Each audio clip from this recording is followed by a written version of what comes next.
एक बार की बात है। एक ब्राह्मण अपनी पत्नी के साथ रहता था। उसका एक बेटा था जिसकी शादी हो चुकी थी। ब्राह्मण अंधा था, इसलिए अपनी रोटी पानी के लिए अपने बेटे पर ही निर्भर रहता था।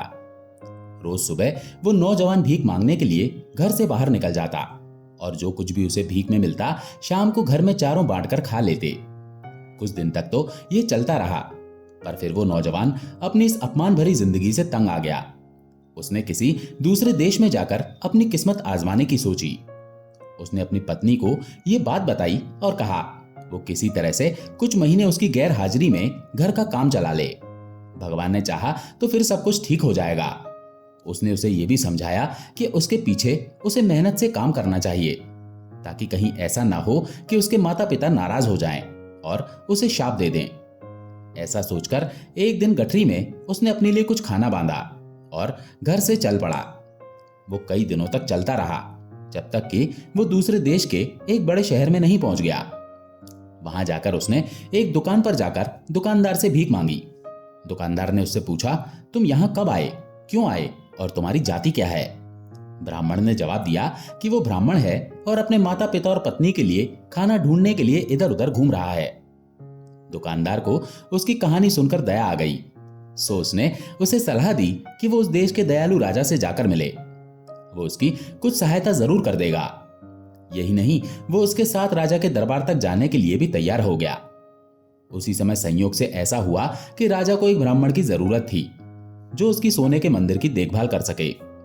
ये सोने का मंदिर उसने हाल में ही बनवाया था, और जब उसने ये सुना कि वो ब्राह्मण भला और ईमानदार है, तब तो वो उसे देखकर बहुत ही खुश हुआ।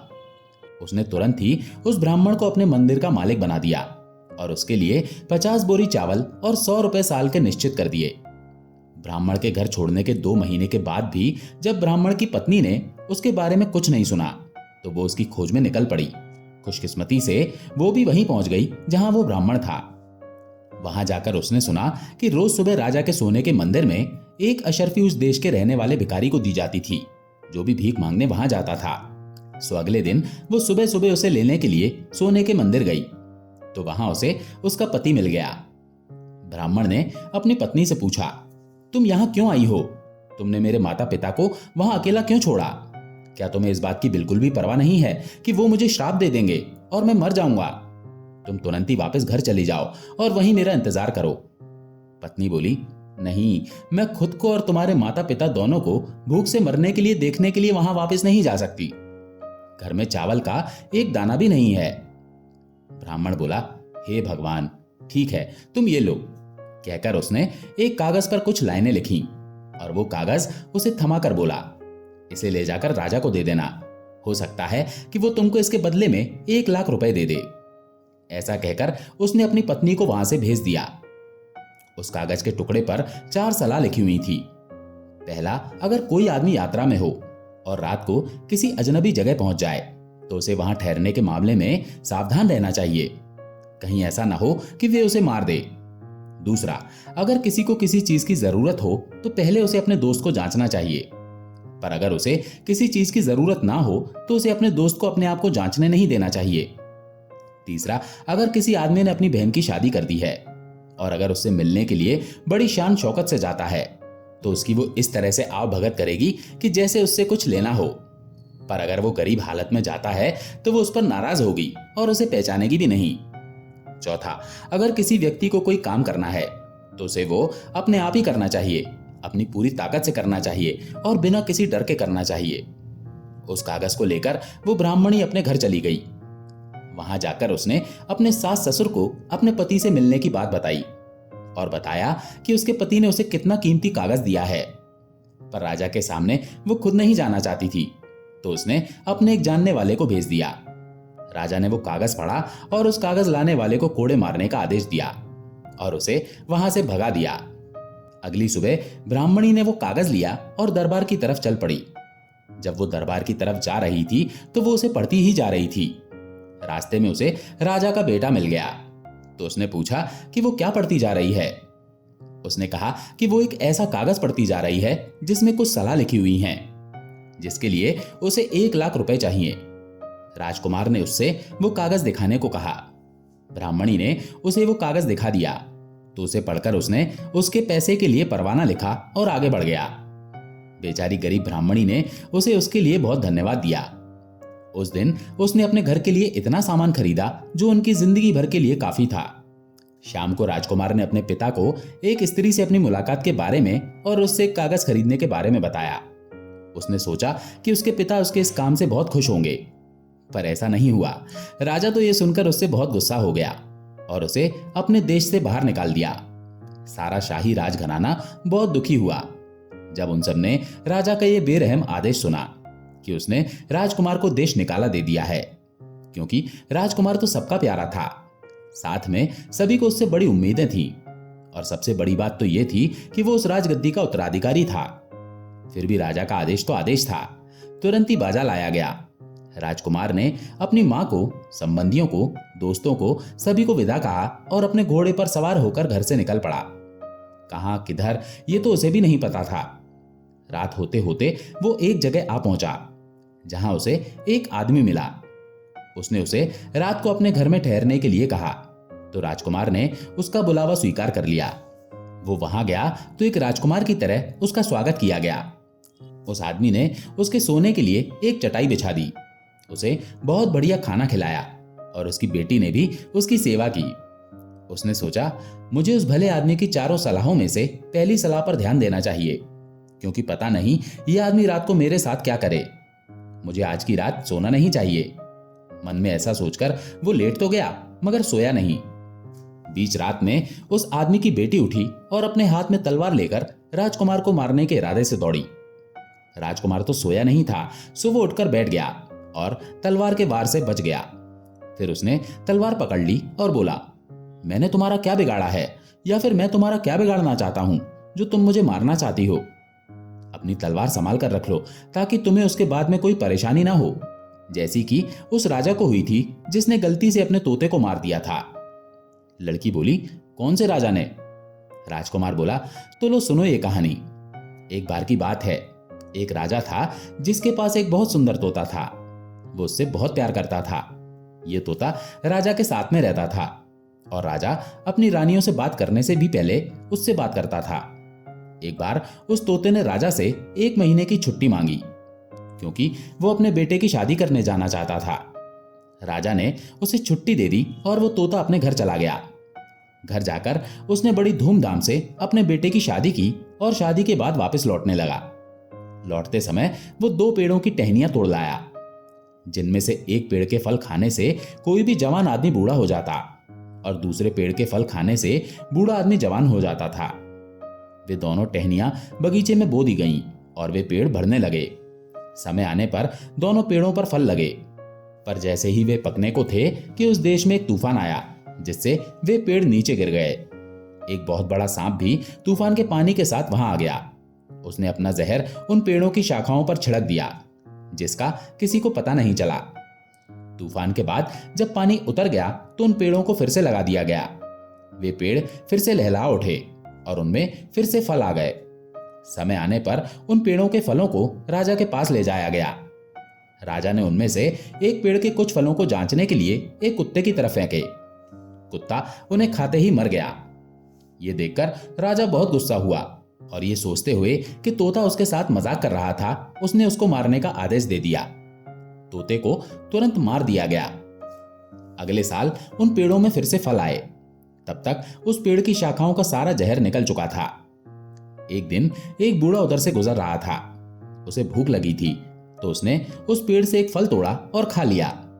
उसे खाते ही वो जवान हो गया। इस अजीब घटना की खबर उड़ते उड़ते राजा तक पहुंची तो उसने अपने एक नौकर को उस पेड़ के फल लाने का आदेश दिया। उनमें से उसने कुछ फल अपने बूढ़े वजीर को दिए। वजीर ने उन्हें जैसे ही खाया तो वो भी उसे खाकर वैसा ही जवान और ताकतवर हो गया, जैसा लोगों ने उसे 50 साल पहले देखा था। राजा ने जब ये देखा तो वो अपने तोते के लिए बहुत दुखी हुआ और बहुत पछताया कि उसने उसे कितनी बेदर्दी से मरवा दिया था। वो तो उसके लिए कितने अच्छे फल की टहनी लेकर आया था। कहानी सुनाकर राजकुमार बोला, मुझे यकीन है कि तुम मेरे साथ ऐसा नहीं करोगी। लड़की बोली, नहीं, मैं तुम्हारे साथ ऐसा नहीं करूंगी। जब तक राजकुमार ने अपनी कहानी खत्म की तब तक सुबह हो चुकी थी और घर के बाकी लोग जाग चुके थे। इस तरह उस दिन राजकुमार की जान बच गई। इसके तुरंत बाद ही सुबह राजकुमार वहां से जाने वाला था, पर मकान मालिक ने उसे रोक लिया और उसे एक दिन और रुक जाने के लिए कहा कि वो अगले दिन चला जाए। तो उस दिन फिर वो वहीं रुक गया। पिछले दिन की तरह उसकी उस दिन भी खूब खातिर की गई। रात को उसे फिर से उसी कमरे में सोने के लिए भेज दिया गया। मकान मालिक की बेटी ने भी फिर उसकी सेवा की। उस रात भी राजकुमार नहीं सोया, क्योंकि उसे डर था कि मकान मालिक की बेटी उसके साथ पता नहीं क्या करेगी। आधी रात को फिर लड़की उठी और हाथ में तलवार लिए राजकुमार की तरफ बढ़ी। राजकुमार तो जागा हुआ था। वो तुरंत उठ बैठा और बोला, मुझे मत मारो, मुझे मारने से तुम्हें क्या मिलेगा? अगर तुमने मुझे मार दिया तो तुम उसी तरह पछताओगी जैसे कि एक आदमी अपने कुत्ते को मारकर पछताया था। उसने पूछा, कैसा आदमी और कैसा कुत्ता? राजकुमार बोला, पहले तुम मुझे अपनी तलवार दो, तब मैं तुम्हें उसके बारे में बताता हूं। उस लड़की ने अपनी तलवार राजकुमार को दे दी और राजकुमार ने अपनी दूसरी कहानी शुरू की। एक बार की बात है, एक शहर में एक बहुत ही धनी व्यापारी रहता था। उसके पास एक पालतू कुत्ता था। अचानक वो अमीर व्यापारी बहुत ही गरीब हो गया और उसे अपने कुत्ते को छोड़ना पड़ गया। उसने अपने एक साथी व्यापारी से अपने कुत्ते के ऊपर 1000 रुपए का कर्ज लिया और उससे एक नया काम शुरू किया। कुछ समय बाद उसके साथी व्यापारी की दुकान में चोरी हो गई और चोर उसका सामान चुरा कर ले गए। मुश्किल से 100-200 रुपए का सामान ही उसकी दुकान में बचा था। कुत्ते को पता चल गया था कि वहां क्या हो रहा है। वो चोरों के पीछे दौड़ गया और उसने वो जगह देख ली जहां उन चोरों ने वो चोरी का सामान छिपाया था और वो घर वापस आ गया। सुबह को जब व्यापारी सोकर उठा तो अपनी दुकान खाली देखकर रो पड़ा। साथ में उसके घर वाले भी रोने लगे। व्यापारी तो बिल्कुल पागल सा हो गया। उधर कुत्ता बार बार मालिक की कमीज और पजामा खींचता हुआ घर के दरवाजे की तरफ भागता रहा, जैसे वो उसे घर से बाहर ले जाना चाहता हो। आखिर उसके एक दोस्त ने उसे सलाह दी कि ऐसा लगता है कि कुत्ता चुराई हुई चीजों के बारे में कुछ जानता है, सो उसे उसके पीछे जाना चाहिए। व्यापारी और उसके कुछ दोस्त उस कुत्ते के पीछे पीछे चल दिए। कुत्ता उन्हें वहां ले गया जहां चोरों ने उनका माल छिपा रखा था। उस जगह जाकर कुत्ते ने जमीन खुरचना शुरू की और भौंकना शुरू किया और ये बताने की कोशिश की कि सामान यहां नीचे छिपा हुआ है। व्यापारी और उसके दोस्तों ने वहां जमीन खोदी और अपना सारा सामान पा लिया। उसमें कोई भी चीज खोई हुई नहीं थी। ये सामान वैसे का वैसा ही मिल गया। व्यापारी अपना सामान पाकर बहुत खुश हुआ। घर जाकर उसने कुछ लिखकर एक कागज कुत्ते के कान में लपेटा और उसे उसके पुराने मालिक के पास भेजा। उसने उस कागज में लिखा था कि उसका पालतू कुत्ता बहुत वफादार है और वफादारी के फलस्वरूप वो उसका 1000 का कर्जा माफ करता है और इनाम के तौर पर 1000 रुपए उसके लिए और भेज रहा है।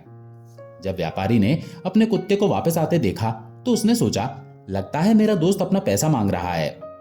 मैं कहां से दूं उसे पैसा? अभी तो मैं अपनी नुकसान की भरपाई भी नहीं कर पाया हूं। मैं ऐसा करता हूं कि जैसे ही ये कुत्ता मेरे घर आता है मैं इसे मार देता हूं और कह दूंगा कि इसे किसी और ने मार दिया है। इससे मेरा कर्जा ही खत्म हो जाएगा। ना रहेगा कुत्ता, ना रहेगा कर्जा। ऐसा सोचकर वो घर के बाहर की तरफ दौड़ा और कुत्ते को मार दिया। तभी उसके दाएं कान से एक कागज नीचे गिर पड़ा। व्यापारी ने वो कागज उठाया और पढ़ा तो वो बहुत दुखी हो गया।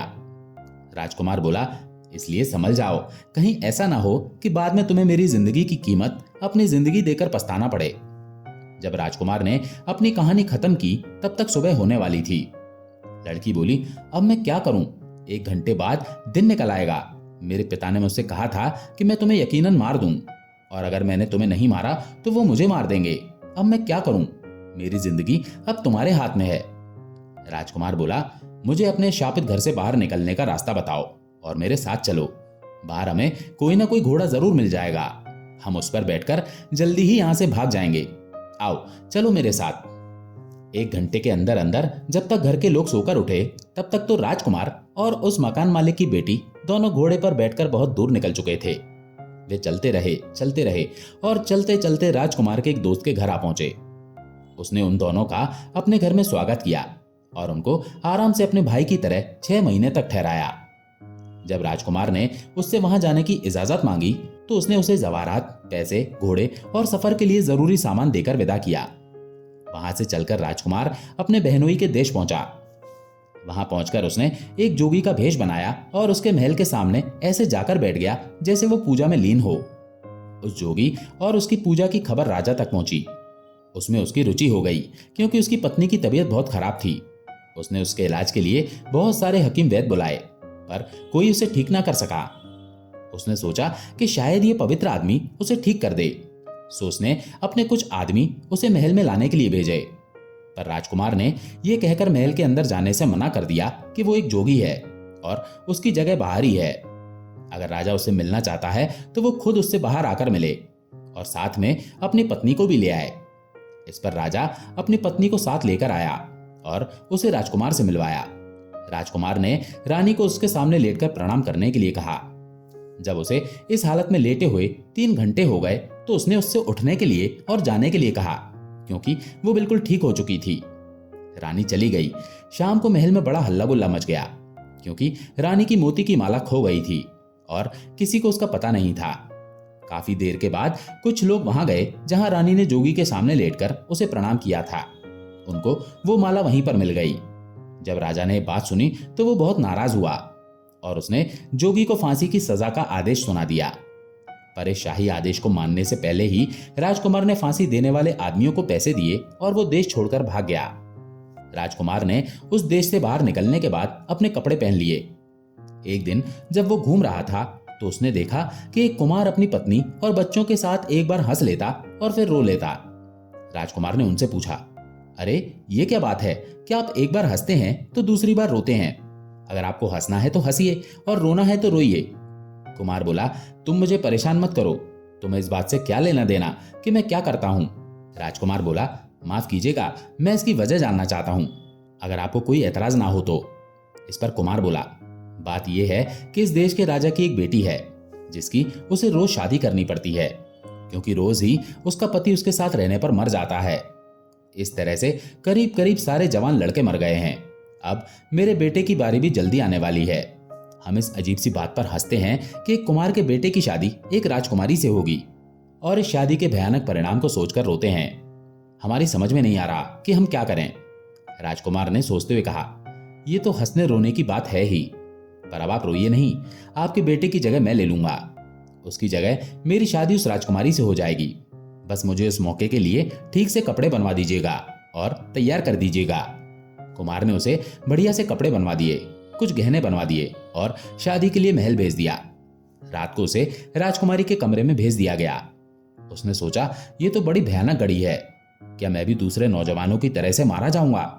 उसने अपनी तलवार कसकर अपनी मुट्ठी में पकड़ ली और इस इरादे से बिस्तर पर लेट गया कि आज की रात वो सोएगा नहीं और देखेगा कि क्या होता है। वो चारों तरफ देखता रहा। बीच रात में उसने देखा कि राजकुमारी के पास से 2 सांप निकले और उसकी तरफ उसे मारने के लिए बढ़ने लगे, जैसे शायद उन्होंने पहले कुछ नौजवानों को मारा होगा। पर यह राजकुमार तो तैयार था। उसने अपनी तलवार कसकर पकड़ ली। जैसे ही वे सांप बिस्तर पर आए, उसने अपनी तलवार से उन दोनों को काट दिया। सुबह को जब राजा उसकी खोज खबर लेने के लिए आया तो ये देखकर बड़ा आश्चर्यचकित हुआ कि ये नौजवान तो जिंदा है और उसकी बेटी से बात कर रहा है। उसने सोचा, ये जरूरी मेरी बेटी का पति होगा, क्योंकि वही उसके साथ रह सकता है। राजा कमरे में घुसा और उससे पूछा, तुम कहां से आए हो और तुम कौन हो? राजकुमार बोला, मैं फला देश के राजा का बेटा हूं। जब राजा ने यह सुना तो वो बहुत खुश हुआ और उसे अपने महल में रख लिया। राजकुमार राजा के पास 1 साल से ज्यादा रहा। फिर उसने अपने देश जाने की इजाजत मांगी तो राजा ने उसे तुरंत दे दी। राजा ने उसे उसके पिता के लिए भेंट में हाथी, घोड़े, जवाहरात और बहुत सारे पैसे देकर विदा किया। राजकुमार चल पड़ा। रास्ते में वो अपने बहनोई के देश से होकर गुजरा और उसके देश में आने की खबर राजा को लगी तो वो अपने हाथ रस्सी से बांधे राजकुमार के सामने आया। उसने बहुत ही विनम्रता से उसे अपने महल में ठहरने के लिए कहा और जो भी खातिरदारी वो उसकी कर सकता था उसे स्वीकार करने के लिए कहा। जब राजकुमार महल में ठहरा हुआ था तो उसने अपनी बहन को देखा तो उसने उसे मुस्कुराते हुए नमस्ते किया। जब वो वहां से चला तो उसने बताया कि जब वो पहले वहां आया था तो उसने और उसके पति ने उसके साथ कैसा व्यवहार किया था, फिर वो कैसे वहां से बचकर भाग निकला। उसने अपनी बहन को 2 हाथी, 2 शानदार घोड़े, 15 सिपाही और 10 लाख के हीरे जवाहरात दिए। वहां से निकलकर वो अपने पुराने दोस्त के घर गया जिसने उसके साथ बहुत अच्छा बर्ताव किया था। उसने उसके घर से कुछ दूरी पर अपना तंबू लगाया और अपने दोस्त को अपने पास बुलाया, पर उसका दोस्त उससे मिलने नहीं आया। पूछने पर कि वो उससे मिलने क्यों नहीं आया, वो बोला क्योंकि अब उसे मेरी सहायता की जरूरत नहीं है। ये सुनकर राजकुमार खुद उससे मिलने के लिए उसके घर पहुंचा और उसे अपनी जरूरत के समय सहायता करने के लिए बहुत बहुत धन्यवाद दिया। इसके बाद वो अपने घर गया और अपने माता पिता को अपने आने की खबर दी। पर अफसोस कि अपने बेटे को बाहर निकाल देने के बाद वे उसकी जुदाई में रोते रोते अंधे हो गए थे। राजा ने कहा, उसे अंदर ले आओ। वो जब अपना हाथ हमारी आंखों पर रखेगा तब हम फिर से देखने लगेंगे। राजकुमार अंदर आया तो बूढ़े माता पिता ने उसका बड़े प्रेम से स्वागत किया। उसने अपने दोनों हाथ अपने माता पिता की अंधी आंखों पर रखे तो उन्हें फिर से दिखाई देना शुरू हो गया। तब राजकुमार ने राजा को अपनी सारी कहानी सुनाई और बताया कि किस प्रकार वो उस ब्राह्मणी की सलाह मानकर कितनी बार बचा। राजा ने उसे बाहर निकाल देने पर अपना दुख प्रकट किया और फिर सब खुशी खुशी और शांति से रहने लगे। आशा है ये कहानी आपको पसंद आई होगी। कहानी पसंद आई हो तो वीडियो को लाइक करें, शेयर करें और चैनल को सब्सक्राइब करें। धन्यवाद।